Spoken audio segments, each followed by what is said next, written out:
Hello everyone, welcome to my YouTube channel. आज के इस वीडियो के अंदर हम देखेंगे साइकोलॉजी का टॉपिक समायोजन, मानसिक स्वास्थ्य और समायोजन।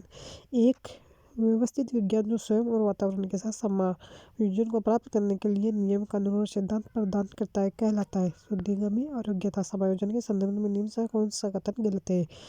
तो गलत है, ये निरंतर चलने वाली प्रक्रिया नहीं है। विद्यार्थी के अच्छे मानसिक स्वास्थ्य को बनाए रखने के लिए निम्न में से कौन सा तरीका अधिक महत्वपूर्ण है? अध्यापक की भूमिका है विद्यालय यही वातावरण, मानसिक आरोग्यता, मेंटल हाइजीन। एक अच्छे मानसिक स्वास्थ्य को बनाए रखने के लिए किया जाने वाला व्यवहार, जिसके अंतर्गत कई सक्रिय पद्धतियां व उपचार सम्मिलित है। एक बेहतर मानसिक आरोग्यता का उद्देश्य है व्यक्ति को कुसंयोजन से बचाया जाए, ताकि व्यक्ति स्वयं और वातावरण के साथ समंजन एडजस्टमेंट स्थापित करें। अच्छे मानसिक स्वास्थ्य के लिए यह आवश्यक है कि व्यक्ति का परिवेश सामाजिक, आर्थिक, भौतिक, पारिवारिक आदि स्वस्थ हो। विद्यार्थी के जीवन में अच्छे मानसिक स्वास्थ्य को बनाए रखने के लिए उपरोक्त सभी की भूमिका महत्वपूर्ण है, किंतु इनमें विद्यालय एवं शिक्षकों का थोड़ा सबसे अधिक है।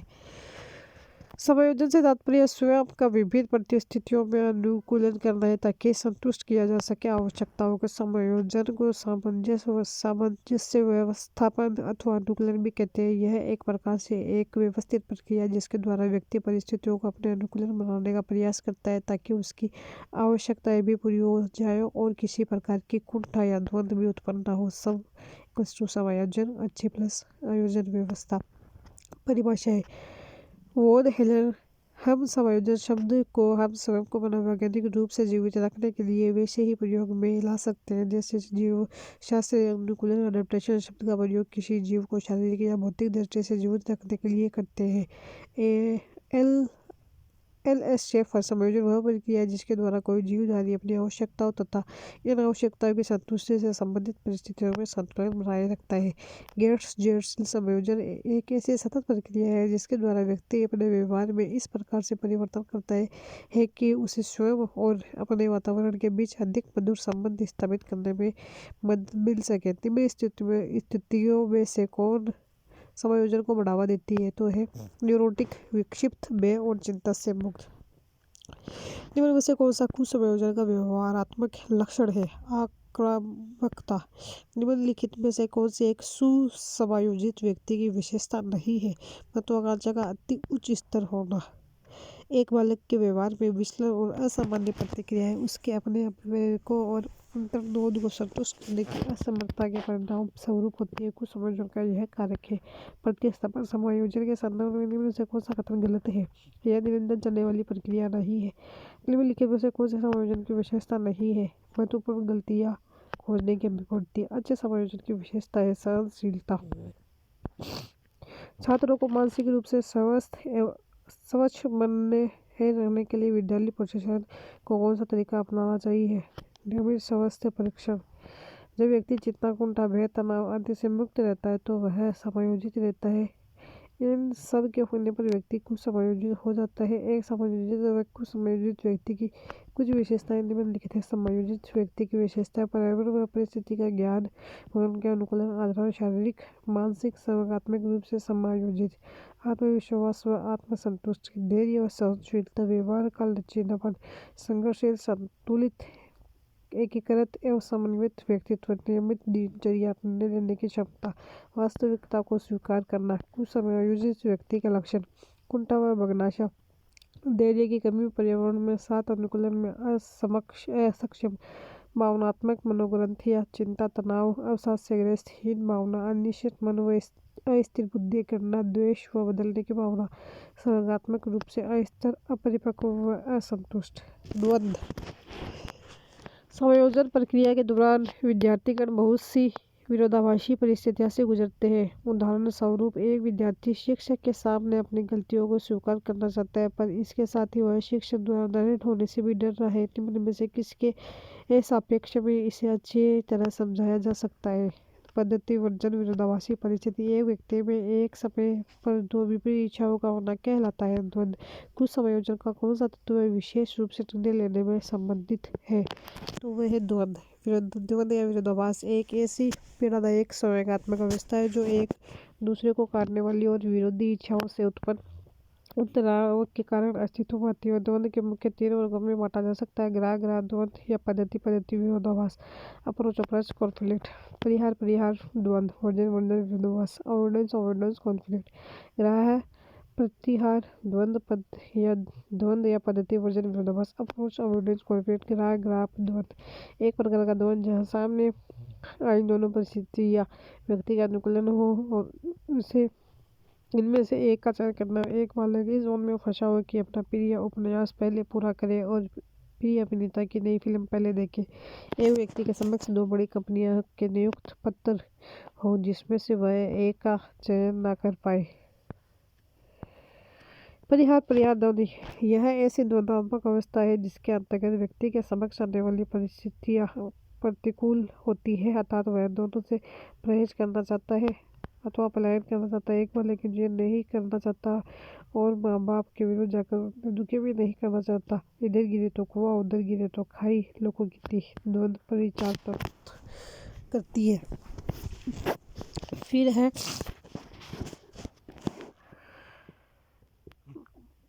ग्राह परिहार द्वंद्व यह ऐसी द्वंद्वात्मक अवस्था है जहाँ व्यक्ति समक्ष आने वाली दोनों परिस्थितियों में एक अनुकूलन हो, अपने एक उसके प्रतिकूल हो और उसमें से किसी एक को चुनना पड़े। एक व्यक्ति प्रेम विवाह करना चाहता है किंतु माता पिता की इच्छा के विरुद्ध वह ऐसा कदम उठाने से भी कतरा रहा है। एक व्यक्ति विदेश में नौकरी का प्रस्ताव पक्का पसंद है किंतु घर से दूर अकेले रहने के कारण चिंतित भी है। समायोजन की युक्तियाँ, लक्ष्यों का प्रतिस्थापन। निम्न में से कौन सा तरीका प्रत्यक्ष समायोजन है? लक्ष्यों का प्रतिस्थापन। निम्न में से कौन सा तनाव को कम करने का अप्रत्यक्ष ढंग है? उदात्तीकरण तनाव को कम करने के अप्रत्यक्ष ढंग कहलाते हैं। लक्ष्यात्मक यांत्रिकता लक्ष्यांतर बहुत सहायता करता है दबाव से निपटने में। समायोजन के लिए एक युक्ति के रूप में लक्ष्यात्मक युक्तियों के प्रयोग को मौलिक रूप से किसके द्वारा प्रस्तुत किया गया है? Sigmund Freud. निम्न में से कौन सी लक्ष्यात्मक युक्ति नहीं है? सहचार या तनाव मुक्त का प्रत्यक्ष तरीका कौन सा है? बाधा हटाना व्यक्तित्व समायोजन की प्रत्यक्ष विधि है। बाधा निराकरण एक व्यक्ति चिकित्सक बनना चाहता लेकिन अपर्याप्त क्षमता से अवरुद्ध, इसलिए अपने प्रयोगशाला तकनीशियन बनना चुना है। उसके द्वारा अपनाई गई समायोजन प्रक्रिया है प्रतिस्थापन। समायोजन की युक्तियाँ प्रत्यक्ष, बाधा निराकरण, मार्गांतरीकरण, अन्य लक्ष्य का प्रतिस्थापन, परामर्श व निष्कर्ष, अवधान प्राप्ति। अप्रत्यक्ष दमन, रिप्रेशन, शमन, सप्रेशन, तर्क संगतीकरण, रेशनलाइजेशन, प्रक्षेपण, प्रोजेक्शन, प्रतिक्रिया निर्माण, रिएक्शन फॉर्मेशन, विस्थापन, डिस्प्लेसमेंट, प्रतिगमन, रिग्रेशन, द्विस्थापन व कल्पना, डेड्रीमिंग एंड फैंटेसी, उदात्तीकरण, सब्लिमेशन, आश्रय, डिपेंडेंसी, तादात्म्यीकरण, आइडेंटिफिकेशन, अंतर्वेशन, इंट्रोजेक्शन, अस्वीकरण, डिनाइल, निरसन, अनडूइंग, एक्टिंग आउट। प्रत्यक्ष विधि, डायरेक्ट मेथड। समायोजन की वह विधि जहाँ व्यक्ति चेतन स्वरूप में अपने तनाव को कम करने के प्रयास करता है। इन प्रयासों में वह अपनी तर्क शक्ति का सहारा लेते हैं। महत्वपूर्ण प्रत्यक्ष विधियाँ इस प्रकार है। फर्स्ट है बाधा निराकरण। व्यक्ति की आवश्यकता पूर्ति में अथवा लक्ष्य प्राप्ति में कोई अवरोध आए तो व्यक्ति चेतन रूप से उन बाधाओं को दूर करने का प्रयास करता है। उदाहरण, परीक्षा में अच्छी तैयारी के बावजूद एक बालक इसलिए अनुत्तीर्ण हो गया कि समय में पेपर पूरा नहीं हो सका तो अगली बार वह दुगनी मेहनत करता है। खासतौर पर समय प्रबंधन पर ध्यान देता है ताकि वह उत्तीर्ण हो सके और अंततः परीक्षा में सफल होता है। फिर है सेकंड, अन्य मार्गों को खोजना या मार्गांतरीकरण। यदि किसी एक तरीके से व्यक्ति को वांछित सफलता नहीं मिल रही तो वह कुछ समायोजित होने लग जाता है। वह लक्ष्य प्राप्ति के लिए अन्य रास्ता खोजता है। ध्यान दें कि इस युक्ति में लक्ष्य में परिवर्तन नहीं होता, बस उसे पाने के तरीके बदल जाते हैं। उदाहरण से सेल्फ स्टडी से परीक्षा की तैयारी पर अनुत्तीर्ण होने पर अभी विद्यार्थी कोचिंग क्लास में प्रवेश ले और अंततः सफल हो।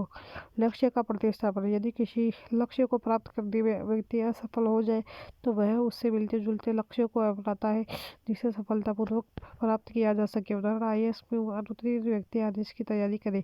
विश्लेषण एवं निर्णय। द्वंद्व या तनाव की स्थिति में प्रत्येक व्यक्ति स्थिति का भलीभांति विश्लेषण करता है और उचित परामर्श के पश्चात ही निर्णय लेता है। अवधान प्राप्ति। इस प्रत्यक्ष युक्ति का प्रयोग व्यक्ति जीवन में आरंभ से ही शुरू कर देता है। कुछ समायोजन तनाव से बचने के लिए वह ऐसे कार्य करता है जिससे वह सबकी नजर में आए।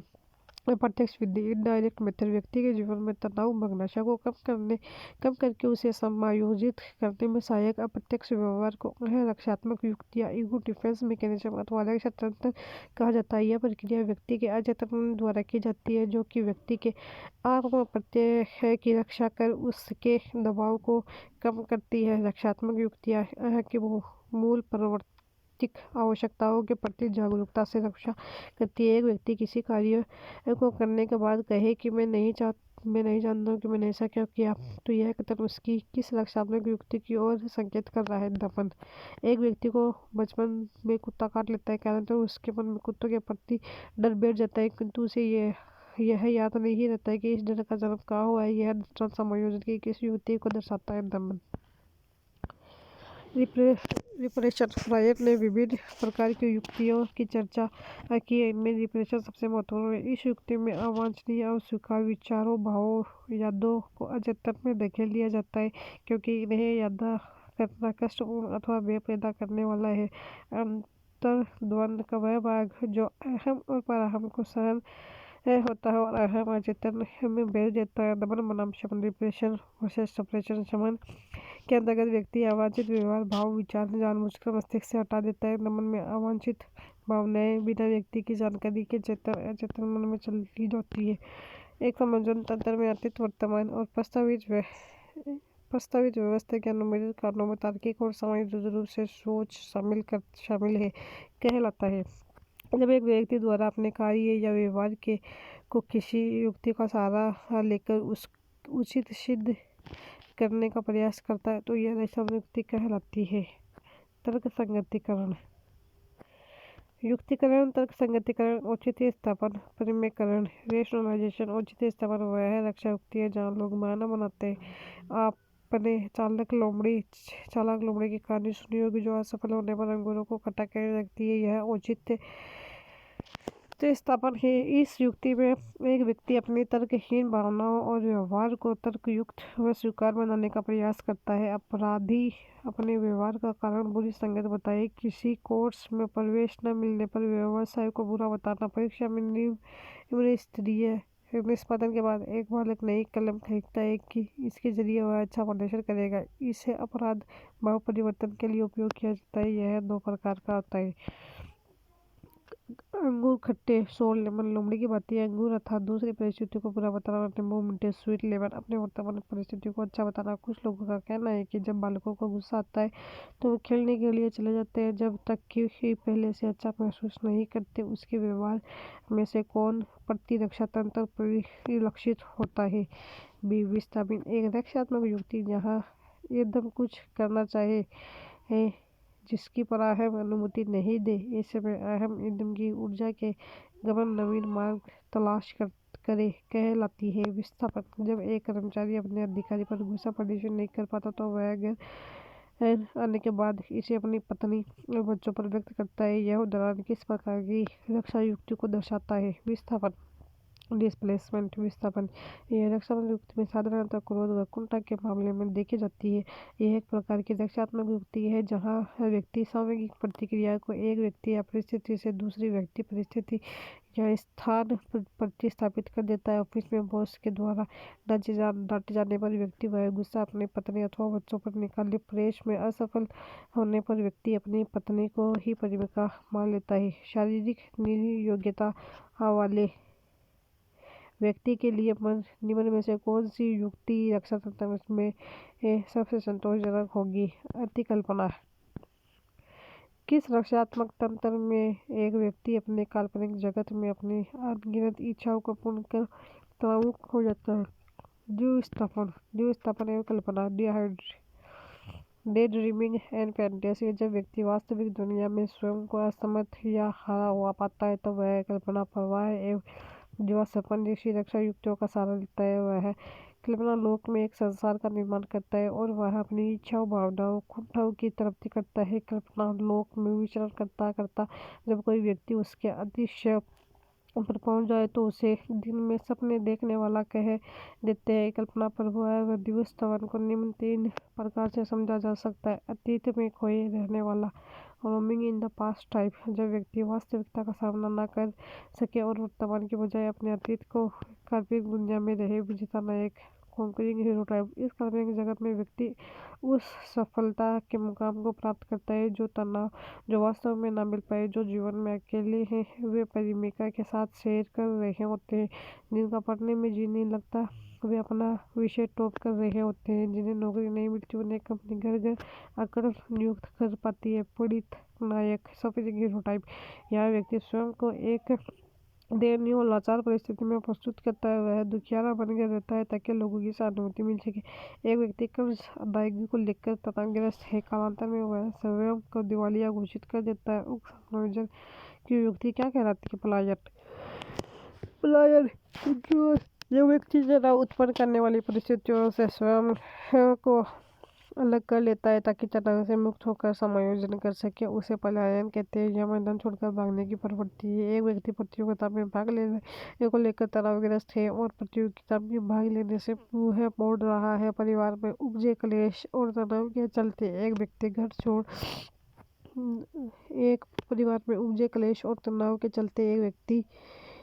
घर जाना छोड़ दे। मनुष्य प्रेम व्यापार में असफल होने पर गुड़िया से खेलना अथवा उन्हें सजाने का प्रयास करता है, उसके द्वारा प्रयोग।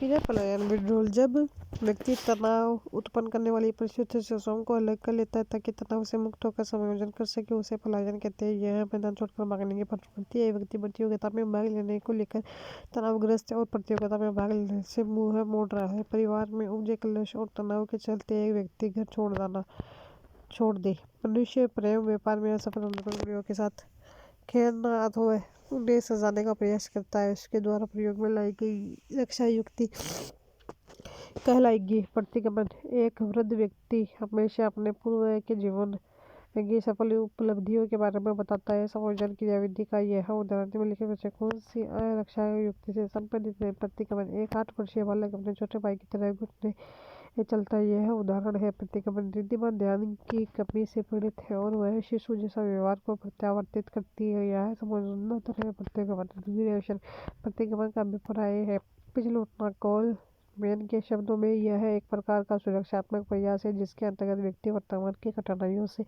निजात पाने के लिए उन प्रक्रियाओं को अपनाता है जो विकास क्रम में प्रारंभिक वर्ष या उनमें संतुष्टि प्रदान करती थी। प्रतिगमन एक प्रकार का पलायन है जहाँ व्यक्ति अचेतन व्यवस्था में विकास क्रम में पीछे की ओर लौटता है। घर में छोटे बच्चों के जन्म लेने पर जब बड़े बच्चे पर माता पिता कम ध्यान देते हैं तो वह बिस्तर में बलवोतरी विसर्जन कर देता है। बुजुर्ग द्वारा अपनी बाल्यावस्था अथवा युवावस्था के अनुभव का विस्तारपूर्वक वर्णन करना।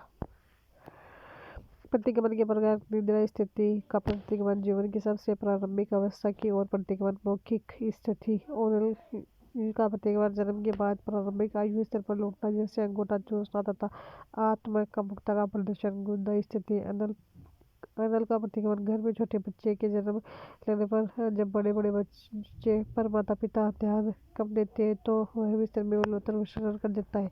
अस्थायी स्थिति का प्रतिगमन, रिग्रेशन ऑफ हेल्पलेस, अव्यवस्था की अभिव्यक्ति या ध्यान खींचने के प्रयास, संरक्षण प्राप्ति की इच्छा आदि इस प्रकार के प्रतिगमन को दर्शाते हैं। अन्य ढंग, बेकार का डर व्यक्त करना, जिम्मेदारियों से बचना, बच्चों की बातें चिल्लाना, रुक कर बोलना, बाल्यावस्था से तनाव में और जिद्दीपन आदि। प्रबलन, कामेक्षा से ग्रस्त कोई व्यक्ति यदि अपनी ऊर्जा को धार्मिक क्रियाकलाप में लगाता है और भ्रष्टाचार या व्रत का पालन करता है तो ऐसा व्यवहार किस रक्षात्मक युक्ति का उदाहरण है?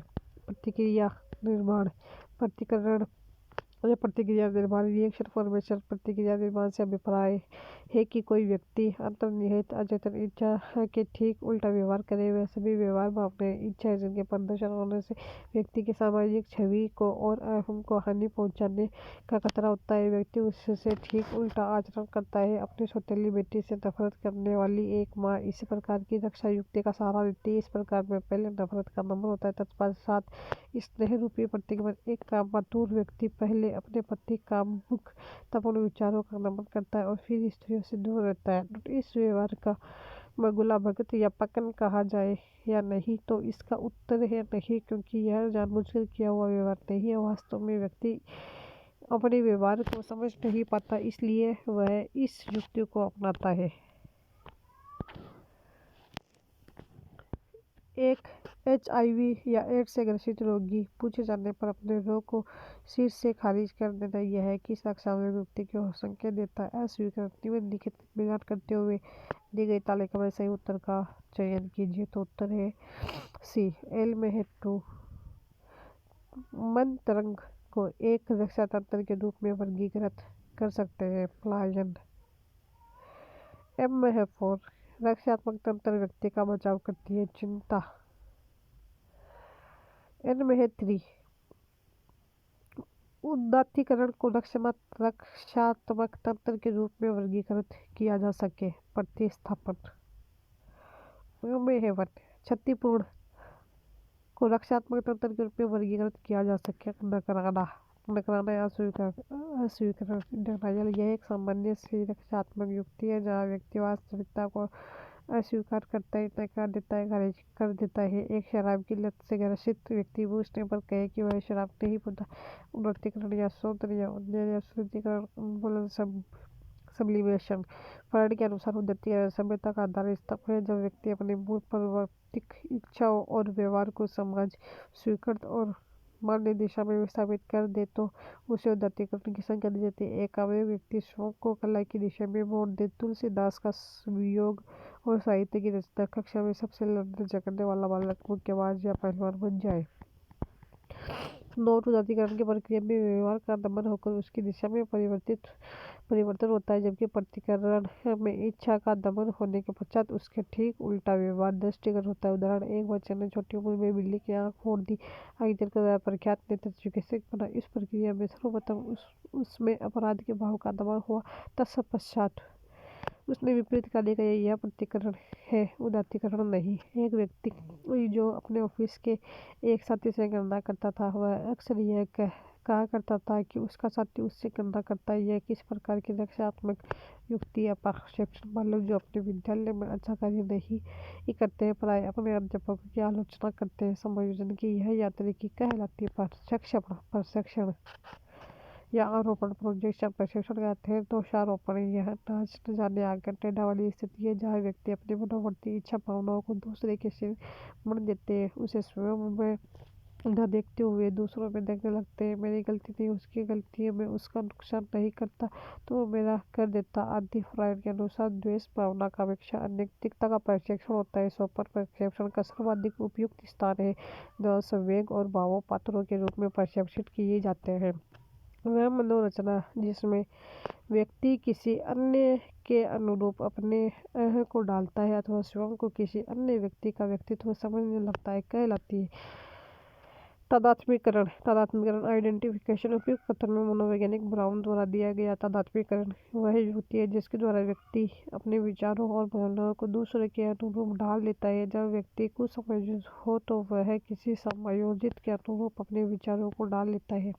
फिर है छोटे बच्चे द्वारा पिता के जूते पहन लेना और उन्हीं की भांति बैग लटकाकर ऑफिस जाना। एक कुसमयोजित मंदबुद्धि बच्चा जिसके पिता विद्वान प्रोफेसर है, वह अपनी हीन भावना को छुपाने के लिए अपने परिचय युक्त गुणों के बजाय एक विद्वान के बेटे के रूप में दे।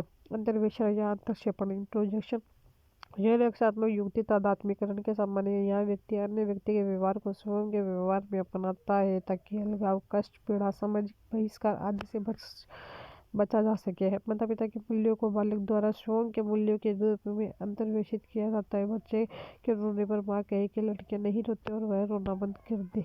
एक कम लंबाई की महिला विवाह समारोह आदि में ऊंची एड़ी की सैंडल पहनती है तो उसका यह प्रयास युक्ति का संकेत करता है। क्षतिपूर्ति कॉम्पेंसेटरी मेथड व्यक्ति कभी किसी भी अथवा अभाव की वजह से असफल या कुसमयोजित होता है तो वह उस कमी को किसी न किसी रूप में पूरा करना चाहता है। ऐसा में व्यवहार दूसरे क्षेत्र में परिश्रम कर उस कमी को पूरा करता है। करो यह अतिरिक्त शक्तियों का गुणों के विकास में प्रयोग करना है जिससे वास्तविक अथवा काल्पनिक असफलता के चलते उत्पन्न तनाव को दूर किया जा सकता है। व्यवहारिक जीवन में क्षतिपूर्ण के कई ही उदाहरण है। छोटे कद की महिला का ऊंची शरीर पहनना, कम सुंदर व्यक्तियों का अधिक श्रृंगार व तड़क भड़क करना प्रत्यक्ष क्षतिपूर्ण। असफलता का कारण रही कमी को दूर करना, पढ़ाई लिखाई में कमजोर बालक मेहनत कर अच्छा विद्यार्थी बन अपना क्षतिपूर्ति करता है।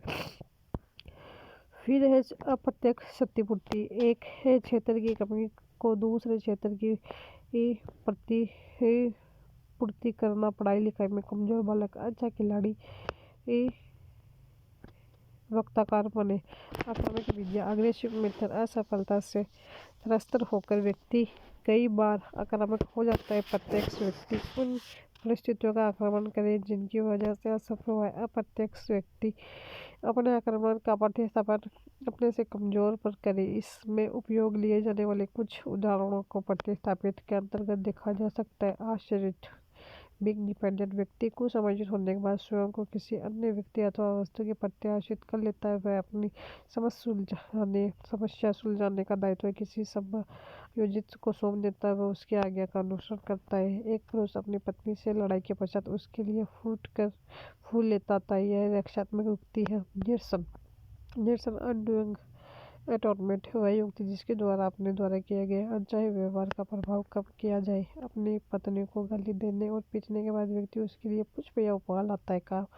काजी माताएं अपने बच्चों को समय नहीं दे पाती तो उनकी आवश्यकताएं अनावश्यक मांगे पूरी करती है। एक टेक आउट एक ऐसी रक्षात्मक चीज जिसके अंतर्गत अवांछित भाव आवेग विचार दबते दबते अचानक उनकी अभिव्यक्ति हिंसात्मक स्वरूप में हो। वह पत्नी जो अपने पति के अत्याचार और शोषण में दुर्व्यवहार शांति से सहन कर रही थी, क्रोध के उन्माद में अपनी पति की हत्या कर देती है। नेक्स्ट चैप्टर है विविध।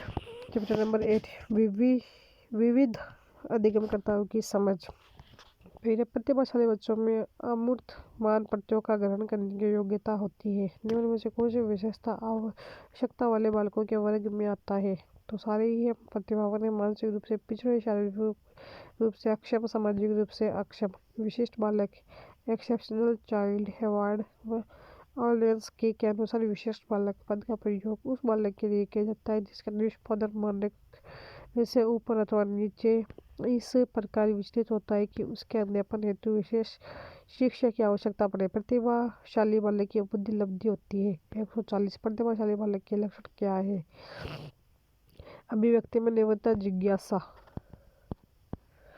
कक्षा 8 में एक बालक को निम्न में से किस मुख्य विशेषता के आधार पर प्रतिभाशाली कहेंगे? सामान्य उच्च बुद्धि लब्धि।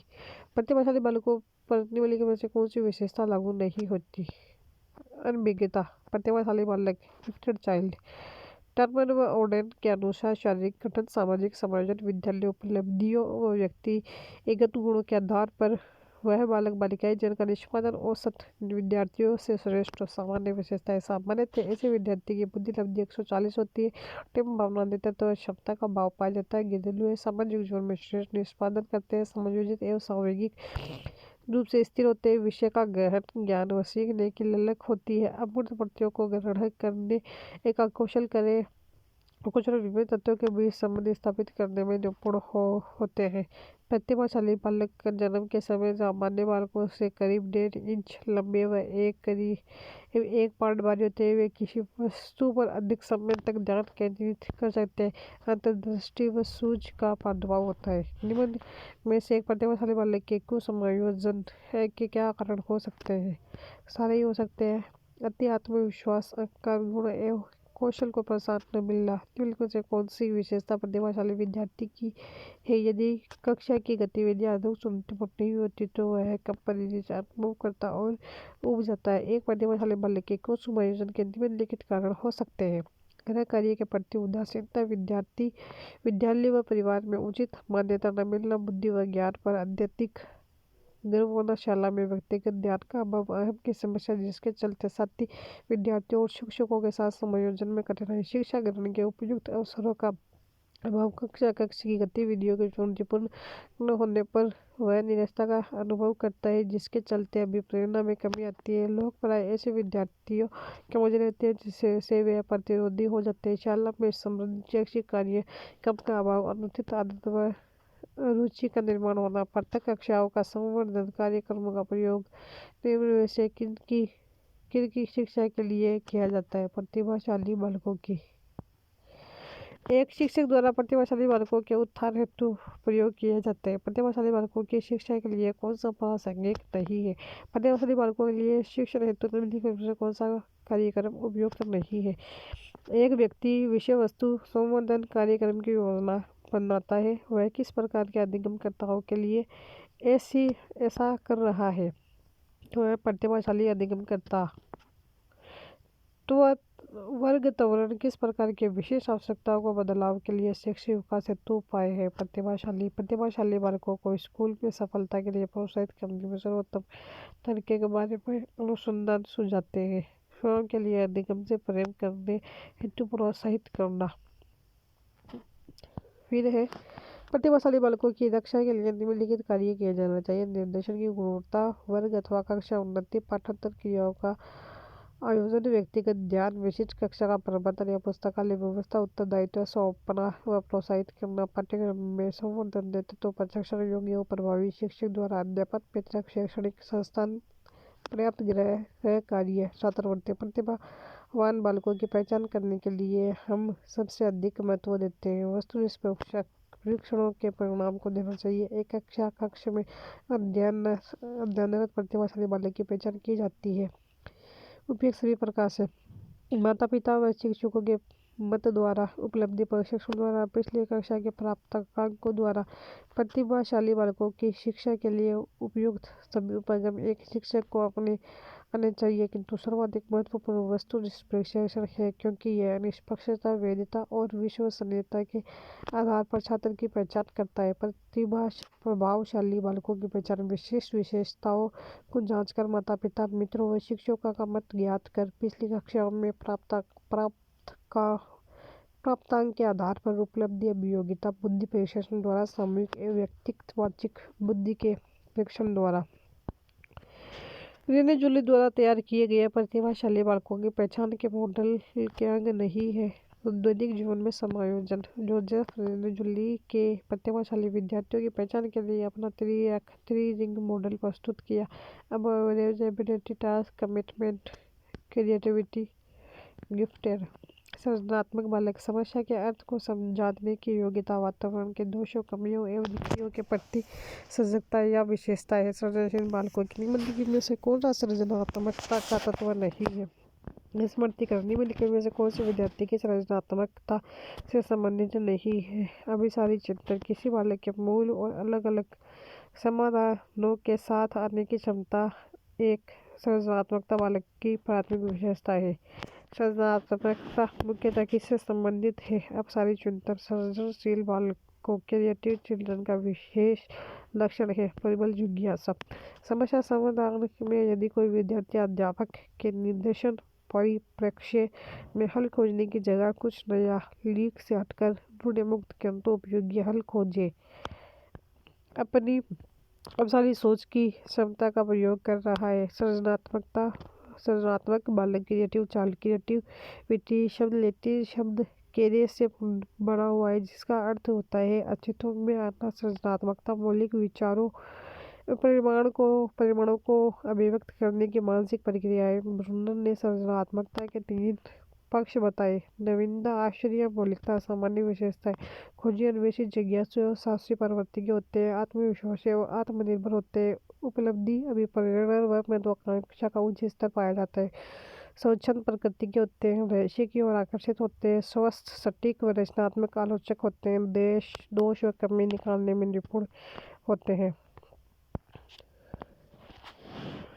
विकृतियों को स्वीकार करते हैं और व्यवस्था की ओर तुरंत ध्यान जाता है। कोई परेशानी इनके साथ सदा जुड़ी होती है, विद्रोह या तार्किक व प्रगतिशील प्रवृत्ति के होते हैं, बौद्धिक व सामूहिक स्थिरता पाई जाती है, मौलिकता से परिपूर्ण होते हैं, समायोजन का गुण विद्यमान होता है। सृजनात्मकता के बौद्धिक प्रकृति सिद्धांत इंटेलिजेंस थ्योरी के अनुसार एक सृजनात्मक बालक में किन निर्धारणाओं का प्रादुर्भाव होता है? उपयुक्त सभी। सृजनात्मकता व असृजनात्मक बालकों के निर्माण के भिन्न कारक होते हैं। इस संदर्भ में 4 सिद्धांत महत्वपूर्ण है। बौद्धिक प्रतिकृति इंटेलेक्चुअल। इस सिद्धांत के अनुसार सृजनात्मक प्रतिभाशाली बालक में निम्नलिखित निधियाँ उपस्थित होती है: विचारयुक्त प्रवाह, आकस्मिक लचीलापन, सहचार्य प्रवाह, मौलिकता, स्वयं वास्तविक करण सेल्फ एक्चुअलाइजेशन। इस सिद्धांत के अनुसार सृजनात्मकता उपयुक्त मानसिक स्वास्थ्य है जो कि संपूर्ण समन्वित चरित्र अथवा चेतन और पूर्व चेतन मन के बीच बाधा रहित मन की स्थिति। अतः इसमें निम्न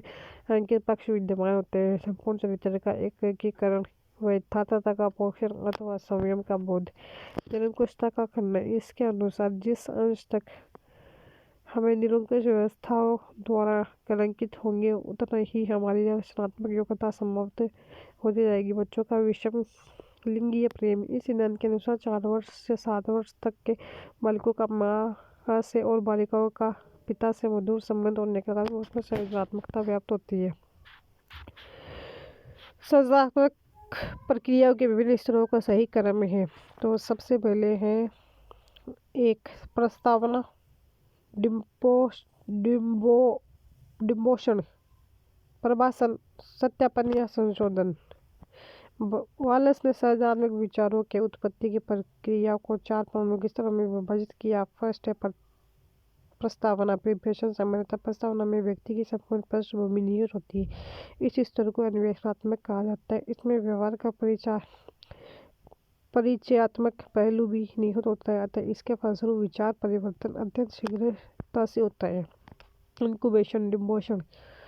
यह स्तर विचार के परिपक्व होने का है। कई बार विचार समस्या समाधान से पहले अन्य बातों की ओर प्रवृत्त हो जाते हैं। प्रभाषण, इल्यूमिनेशन। वह स्तर जहाँ विचार का समाधान प्रकट होता है। सत्यापन अथवा संशोधन, वेरिफिकेशन। अंतिम स्तर है जहाँ प्रभाषण की वस्तु को संवारा जाता है। सृजनशीलता के पोषण के लिए अध्यापक को निम्न में से किस विधि की सहायता लेनी चाहिए? ब्रेन स्टॉर्मिंग या विचारावेश। बालकों में सृजनात्मकता के विकास हेतु ओसबोर्न द्वारा निर्मित उत्तम विधि है। वस्तुनिष्ठ प्रशिक्षण है। मस्तिष्क प्रकंपन, ब्रेन स्टॉर्मिंग। नैसर्गिकता से विचारों की सूची के एकत्रण के द्वारा विशिष्ट समस्या के समाधान की समूह रचनात्मक विधि को कहते हैं। मस्तिष्क विप्लव युक्ति। सृजनात्मकता काफ़ी हद तक कल्पना पर आधारित होती है और अमूर्त होती है। इसे नियमानुसार निर्मित किया जा सकता है। ओसबोर्न को सृजनात्मकता की कक्षा में विशेष उपलब्धि हासिल हुई है। उन्होंने एक नई विधि का निर्माण किया, ब्रेन स्टॉर्मिंग। मस्तिष्क प्रकंपन। मस्तिष्क प्रकंपन का उपयोग 5 से 10 बालकों की कक्षा में किया जाता है। उन्हें समस्या दी जाती है और उन्हें उनके मन में आए विचारों को प्रकट करने को कहा जाता है। अशुलिपिक सुझावों का लेखा जोखा रखता है। सृजनात्मकता का अभिप्राय है समस्या हेतु वास्तविक और उपयुक्त समाधानों के सृजन ही उपयोगिता है। उक्त कथन की कुछ मनोवैज्ञानिकों द्वारा दिया है। वॉटसन सृजनात्मकता से अभिप्राय समस्या हेतु वास्तविक और उपयुक्त समाधानों के सृजन की योग्यता। सृजनात्मकता उत्तम प्रकार के मनोवैज्ञानिक क्रिया है जिसमें है खोज और प्रामाणिकता दोनों महत्व रखते हैं।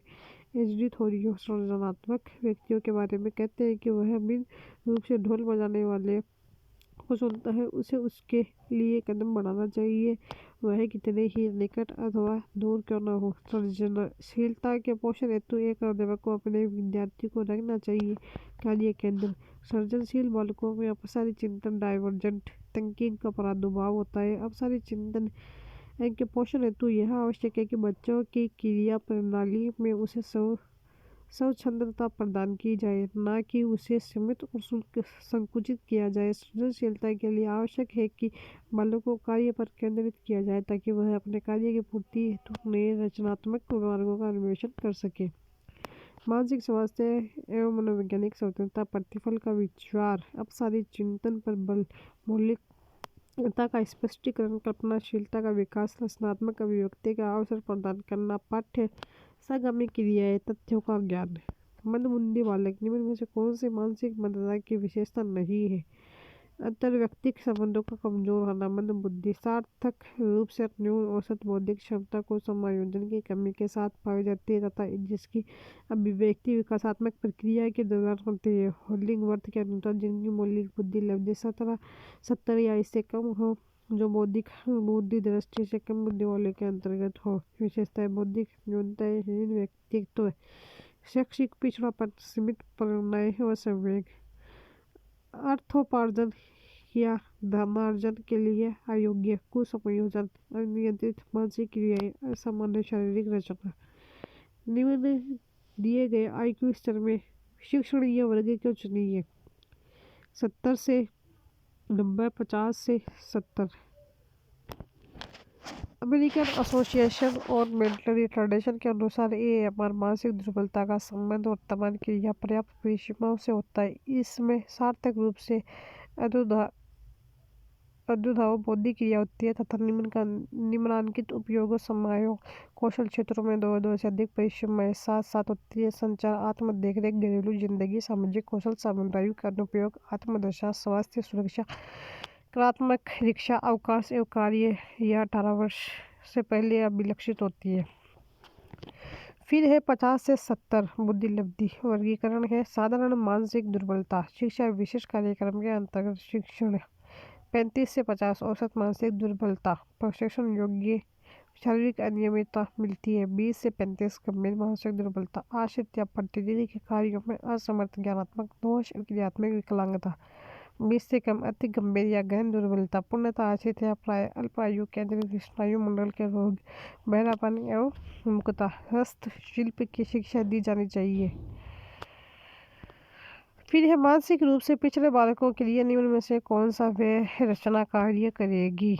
मानसिक रूप से मंद बालकों को रक्षा उत्तीर्ण करना जैसी परंपरागत शिक्षा नहीं दी जा सकती, किंतु उनकी अभी क्षमताओं को विकसित किया जा सकता है। ऐसे बालकों को हस्त श्रम अथवा सामाजिक कार्य की शिक्षा दी जा सकती है। आत्मनिर्भर व जिम्मेदारी नागरिक बनना, हस्तशिल्प, व्यावसायिक प्रशिक्षण, सामाजिक मानवीय मूल्यों से परिचय, व्यक्तिगत शिक्षा पर बल, शिक्षण की अपेक्षा प्रशिक्षण पर बल, अवकाश का उपयोग व अपनी सुरक्षा करने की क्षमता का विकास, स्वतंत्र अभिव्यक्ति के अवसर।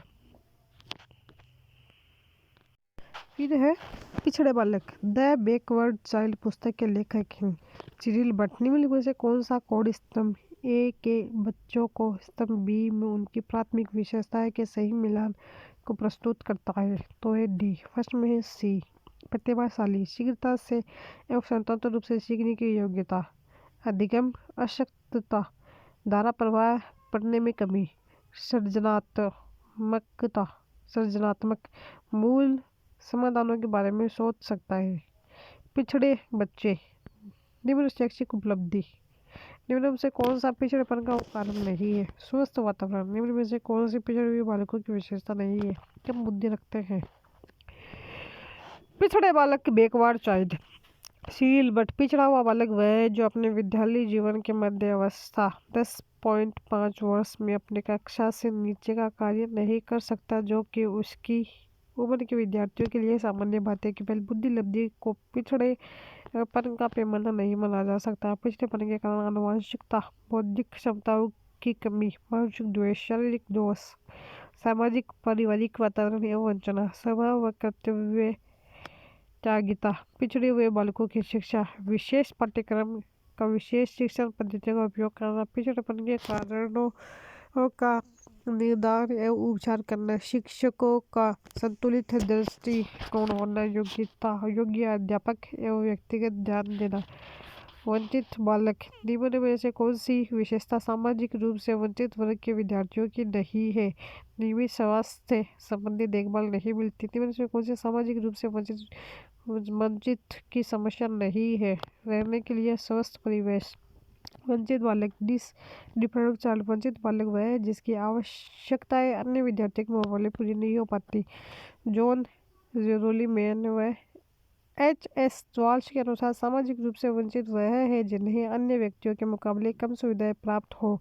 सामाजिक दृष्टि से सुविधा वंचित बालक वह बालक है जो एक सक्षम एवं संतुष्ट भरा जीवन जीने के अनवरत विकास से अभावग्रस्त हो। विभिन्न मनोवैज्ञानिकों ने भारतीय संदर्भ में अपवंचन को जीवन की उन ऋणात्मक दशाओं के रूप में माना है जो मानव क्षमताओं के विकास के लिए बाधक होती है। सामान्य अपवंचित बालक ऐसे बालक योग्यता व क्षमताओं से परिपूर्ण होते हैं, किंतु सुविधा साधन व उचित परिवेश के अभाव में ये वंचित कहलाते हैं। विशेष अवांछित बालक ऐसे बालक कभी व्यक्तिगत रूप से अक्षम होते हैं और शारीरिक व मानसिक दोष के कारण यह समुचित विकास को प्राप्त नहीं कर पाते। वंचना के सामाजिक सांस्कृतिक कारण बालक के सामाजिक परिवेश का दूषित होना, विवशता, दंगा फसाद, आंदोलन, हड़ताल, विद्यालय में प्रशिक्षित और कुशल शिक्षकों का अभाव, सामाजिक स्तर, परिवार, विद्यालय, क्षेत्र, प्रांत पर उचित अवसर प्रदान करना। दिव्यांग बालक अपंग बालकों की शिक्षा हेतु निम्न में से कौन सा उपाय प्रयोग में लाया जा सकता है? तो वह सारे ही। विद्यालय में उचित व्यवस्था, आत्मविश्वास से परिपूर्ण परिवेश, शिक्षक द्वारा व्यक्तिगत ध्यान। दृष्टिबाधित विद्यार्थी की शिक्षा के लिए क्या आवश्यक नहीं है? छोटे अक्षरों में छपी किताबें।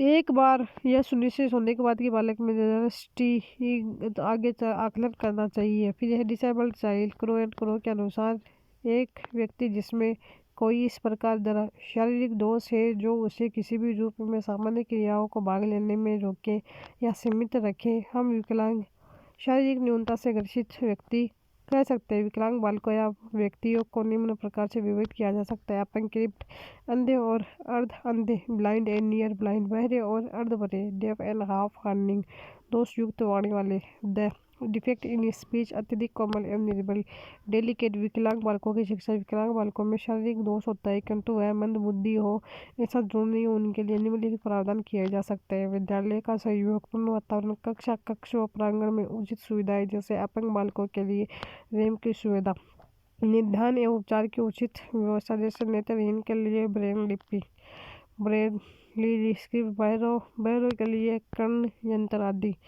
कक्षा में व्यावसायिक शिक्षा का प्रबंधन, व्यक्तिगत ध्यान। अपराधी बालक चोरी करना, स्कूल से भाग जाना, साथियों के साथ झगड़ा करना, उन्हें शारीरिक चोट पहुंचाना आदि उदाहरण किस प्रकार के बालकों के और दृष्टिगत होते हैं? अपराधी बालक निम्न व्यवहार समूहों में से एक कौन सा व्यवहार समूह है? बाल अपराधियों में प्राय नहीं देखा गया आंतरिक रूप से अनियंत्रित सामाजिक और नियमों का पालन करने वाले।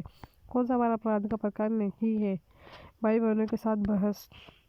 अपराधी बालक जब कोई बालक सामाजिक, आर्थिक, नैतिक या शैक्षणिक नियमों का उल्लंघन करता है तो ऐसा व्यवहार प्रदर्शित करने वाले बालकों को अपराधी बालक कहा जाता है। वाटसन, बुचर एवं किलमैन के अनुसार बाल अपराध एक कानूनी पद है। इससे तात्पर्य उन बालकों के अपराध से है जिनकी आयु 16, 17, 18 साल जिससे कि उसका देश का कानून होता है से कम होती है। 8 वर्ष से कम आयु के बालक जो ऐसा कार्य करते हैं उन्हें बाल अपराधियों की श्रेणी में नहीं रखा जाता क्योंकि उनमें आपराधिक कार्य की समझ विकसित नहीं होती। बाल अपचार कई प्रकार के होते हैं किंतु उनको दो प्रमुख भागों में विभक्त किया जा सकता है, जैसे सामान्य चोरी करना, असत्य बोलना, झगड़े की प्रकृति, विनाशकारी स्वभाव, आवारापन, डिंग मारना, नशीली वस्तुओं का सेवन करना, निर्बल को सताना। यौन उपचार, मिथुन, समलिंगीय, विषय लिंगियास्त मिथुन, अश्लीलता एवं निर्जलता का प्रदर्शन, विषम लिंगीय छेड़छाड़, बुरा चरित्र या बुरी बातें, दीवारें आदि पर पोस्टर लगाना बाल अपचार के व्यक्तिगत कारण है। शारीरिक दोष बाल अपराध का कारण है। माता पिता में अनबन रहना निम्न में अपराध का एक कारण नहीं है। अनुशासन बाल अपराध का कारण नहीं है। उचित घरेलू वातावरण निम्न में से कौन सा कथन समाज विरोधी बालों के बारे में सत्य नहीं है? समाज विरोधी बालक के लक्ष्य यथार्थवादी होते हैं। बाल अपराध का कारण है माता पिता में अनबन का होना, बाल अपचार के कारण जैविक कारक, बायोलॉजिकल फैक्टर, आनुवंशिकता, शारीरिक दोष और विभिन्नताएं, शरीर की मेसोमॉर्फिक संरचना, XYY क्रोमोसोम गुणसूत्र, एनवायरमेंटल फैक्टर, माता पिता द्वारा तिरस्कार, अत्यधिक कठोर अनुशासन, माता पिता के आपसी संबंध में सीमित सामाजिक सहभागिता, आर्थिक स्थिति, स्कूल का परिवेश, अवांछित संगति। अपराधी बालकों की रक्षा व सुधार हेतु निरोधात्मक प्रवृत्ति नहीं है। पुनरावास अपराधी बालकों की शिक्षा एवं सुधार की दो प्रवृत्तियाँ। निरोधात्मक यह विधियाँ किसी बालक बालिका के साथ अपराध करने से पूर्व प्रयोग में लाई जाती है ताकि उन्हें अनुचित कदम उठाने से रोका जा सके। उपचारात्मक बालक के अपराध करने के पश्चात उसके सुधार के लिए उन्हें प्रयोग में लिया जाता है। बाल अपराध के उपचार हेतु विधियाँ। निरोधात्मक अभिभावकों का स्नेह, आवश्यकताओं की पूर्ति, घरेलू वातावरण, अनुशासन, उच्च शिक्षा, विद्यालय का सहयोगपूर्ण वातावरण, सामाजिक संस्था एवं सरकारी सहयोग। उपचारात्मक क्यूरेटिव बाल अपराध नाली तंत्र, मनोवैज्ञानिक मनोवैज्ञानिक चिकित्सा एवं परामर्श। व्यवहारात्मक विधि, टोकन इकोनॉमी का प्रयोग, पुनर्वास विधि, रिहेबिलिटेशन मेथड। संस्था एवं अन्य निम्न में से कौन सी संस्था प्रशिक्षण नियमावली तथा कार्यक्रम का विलंगता पुनर्वास के क्षेत्र में भारत में क्रियान्वयन करता है? तो वह भारतीय पुनर्वास परिषद। भारतीय पुनर्वास परिषद RCI की स्थापना पंचगढ़ सोसाइटी के रूप में 1986 में की गई थी, जिसकी 1992 में संसद द्वारा अधिनियम पारित करके सांविधिक दर्जा दिया गया। यह परिषद निम्नलिखित कार्य करती है: विकलांग व्यक्तियों को मिलने वाली सेवाओं को मॉनिटर व विनियमन रेगुलेट करना, विकलांग व्यक्तियों के पुनर्वास व विशेष शिक्षा के क्षेत्र में कार्यरत लोगों का केंद्रीकरण, पुनर्वास रजिस्टर करना। इसी के साथ हम नेक्स्ट वीडियो के अंदर देखेंगे। तब तक के लिए बाय, टेक केयर।